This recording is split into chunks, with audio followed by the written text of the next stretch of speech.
ये telecom regulatory authority of India, जैसे कि आप जानते हैं कि ये टेलीकॉम और ब्रॉडकास्टिंग की सेक्टर रेगुलेटर है। उनकी रीजनल ऑफिस कलकत्ता में है।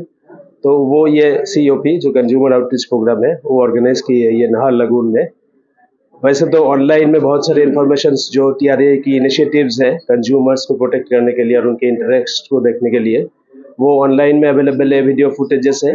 फिर भी TRAI जो है ये जो कंज्यूमर तक खुद पहुंचते हैं थ्रू फिजिकल प्रोग्राम्स, तो वैसे ही एक प्रोग्राम ये था जिसमें ट्राई की जो भी रिसेंट इनिशिएटिव्स है, रेगुलेशंस है जो कंज्यूमर सेंट्रिक है, वो अप्राइज किया गया है सारे कंज्यूमर्स को, जैसे कि unsolicited commercial calls, mobile number portability, ये सब।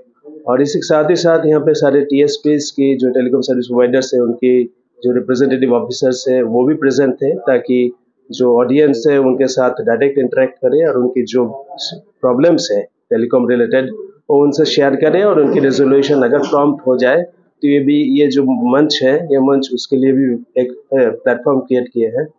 और हमारे साथ मिस्टर नीलय दत्ता भी है जो सीनियर रिसर्च ऑफिसर है ऑफिस में। आप कुछ ऐड करेंगे कुछ? It's all right. We have covered everything. Basically, हम लोग इसके अलावा ट्राई के रेगुलेशंस के अलावा हम लोगों ने जो रिसेंट जो फ्रॉडलेंट एक्टिविटीज होता है ऑन कॉल्स, इंटरनेशनल कॉल्स या टावर फ्रॉड के ऊपर, उसके ऊपर भी हम लोगों ने कुछ डिटेल्स डिस्कशंस किया है। और ट्राई का जो एप्स है, ट्राई ने बहुत सारे अच्छे अच्छे ऐप डेवलप किया है, जैसे my call app, my speed app या TND ऐप। वो सब ऐप जनरल पार्टिसिपेंट्स या कंज्यूमर्स यूज करेंगे तो उसका हित के लिए अच्छा रहेगा। So everybody will get benefited from this. So overall, it's a very nice program, and we get excellent response from Naharlagun and Itanagar residents. The program was conducted very successfully. Sir जैसे कि आपने कहा कि sir ने कहा था कि मतलब एक सिम मतलब एक नाम से कितना सिम इशू हुआ है, तो सर उसको पता करने के लिए आप मतलब हमारे जो व्यूअर्स हैं उनको बता दीजिए किस तरह से आप चेक कर सकते हैं। नहीं, वो तो हम लोगों ने हमारा सुविधा साहब जी जो डिपार्टमेंट ऑफ टेलीकॉम से आए थे, हमारा चीफ गेस्ट थे, उन्होंने ऑलरेडी बता चुके हैं। वो sancharsati.in बोल के एक पोर्टल है, तो वहाँ पे घुस के आप आप देख सकते हैं आपके अगेंस्ट में कितने सारे सिम हैं, या आपका IMI नंबर से आप कोई आपका सिम आपका मोबाइल खो जाए तो IMI नंबर से आप ट्रेस कर सकते हैं, सब कुछ कर सकते हैं। तो वो sancharsati.in ये वेरी .gov.in ये बहुत ही यूजफुल पोर्टल है। तो ये सारे कंज्यूमर्स यूज करेंगे तो उनके बहुत ही बेनिफिट होंगे। सर अरुणाचल जो है काफी एक छोटा स्टेट है, इसमें बहुत सारा आप लोग का जैसे कि टेलीकॉम प्रोवाइडर है, बहुत लोग 5G नेटवर्क भी लॉन्च किया, बहुत अच्छा बात है। लेकिन सर यहाँ में बहुत सारा कंप्लेन हम लोग को मिलता है कि जितना भी डाटा पे वो लोग रिसर्च करते हैं उस हिसाब से स्पीड जो है बहुत कम मिलता है। तो ट्राई अथॉरिटी उसको कैसे करके देख रहे हैं और कंज्यूमर का जो राइट्स है उसको आप लोग कैसे दिलाने का कैसे करेंगे? ये बात सही है कि जबकि हम 5G लॉन्च किए हुए हैं ऑलमोस्ट लास्ट 1 अक्टूबर को 2022 और मेजर सिटीज़ में ये काफ़ी हद तक ऑपरेशनल भी है, लेकिन गुड न्यूज़ ये है कि ऑलमोस्ट सारे स्टेट्स कवर्ड है और जो कैपिटल सिटीज़ है उसमें तो है ही है। लेकिन अरुणाचल अगर कंपेयर करें तो बाकी स्टेट से थोड़ा टेलीकॉम इंफ्रास्ट्रक्चर के मामले में थोड़ा सा पीछे है, और उस जाहिर सी बात में क्योंकि यहाँ पे एक्सेसिबिलिटी एक बड़ी मेजर इशू है और यहाँ पे पॉपुलेशन डेंसिटी भी कम है, क्योंकि आपको देखना है कि कमर्शियल वायबिलिटी भी थोड़ा बहुत सोचना पड़ता है जब ये प्राइवेट टेलीकॉम सर्विस प्रोवाइडर्स कहीं पे अगर सर्विस देना चाहते हैं। तो क्योंकि यहाँ पे पॉपुलेशन डेंसिटी बहुत कम है तो कमर्शियल वायबिलिटी एक एंगल है जिसके थोड़ा सा उनके लिए डेटरेंट हो जाता है।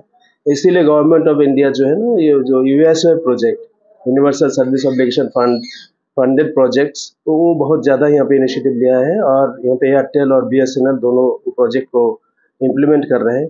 और आज के सेशन में एक सेशन भी रखा गया था जहाँ पे senior officer Dilip Shriram sir from BBNL वो काफ़ी एक्सप्लेन किए हैं, और जो भरमा सर आए थे जो ये 4G सैचुरेशन प्रोजेक्ट जो बेसिकली जितने भी अनकवर्ड विलेजेस हैं उनको कवर करने के लिए गवर्नमेंट ऑफ इंडिया की जो प्रोजेक्ट है वो इम्प्लीमेंट कर रहे हैं। तो उन्होंने जो दिशा दिखाए कि अगले दिसंबर तक, और सौविक दास सर ने ऑलरेडी बोला है कि दिसंबर तक ये प्रोजेक्ट कंप्लीट होने की उम्मीद रखते हैं, तो उसमें एटलीस्ट जो है ना ये कनेक्टिविटी पहुंच जाएंगे रिमोटेस्ट पार्ट में, और धीरे धीरे इसके ऊपर जो ब्रॉडबैंड फैसिलिटीज 4G 5G धीरे धीरे आएंगे। 5G तो वैसे टाइम लगेगा खासकर इस टाइप के रिमोट एरियाज में, लेकिन हम उम्मीद रखते हैं कि at least 4G services will be available to the people of Arunachal Pradesh very soon.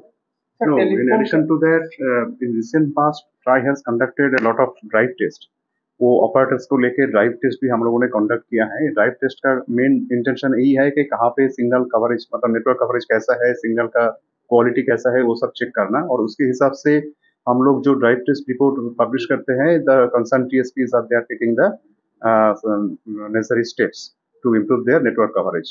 And one more thing, TRAI is focusing on those hilly areas, basically in Himachal Pradesh and as well as in West Bengal and mainly in northeastern area. So TRAI is focusing on those places. TRAI has already issued on recommendation for Ladakh, Leh and Ladakh area, and TRAI is working on Arunachal Pradesh, including Arunachal Pradesh and other any states.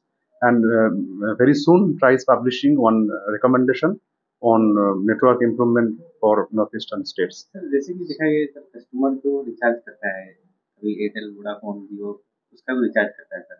Internet कभी कभी चलता नहीं है sir, कभी Airtel चलता है, कभी जियो, मतलब कभी एयरटेल नहीं चलता तो जियो चलता है। वही बोल रहा हूँ कि वो नेटवर्क ऐसा होता है कि कस्टमर अगर जब पे कर रहा है, तो कस्टमर अगर पैसा पे कर रहा है तो उसको लिए आप लोग कुछ नहीं कर रहे हैं कि कस्टमर का पैसा तो ऐसे ही वेस्ट हो रहा है सर। अगर आप महीना में अगर वो 28 डेज के लिए पे कर रहा है और सिर्फ 4 दिन अगर नेट मतलब 20 डेज नेट चल रहा है और 8 दिन नेट नहीं चल रहा है, तो वो 8 दिन तो वेस्ट जा रहा है उनका।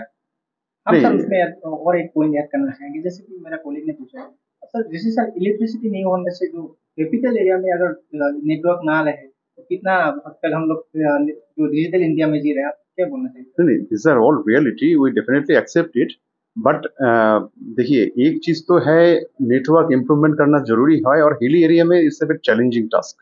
So what Sir is saying that we are using we are trying to improve the network coverage and we are taking that USF जो काम है वो सब चल रहे हैं.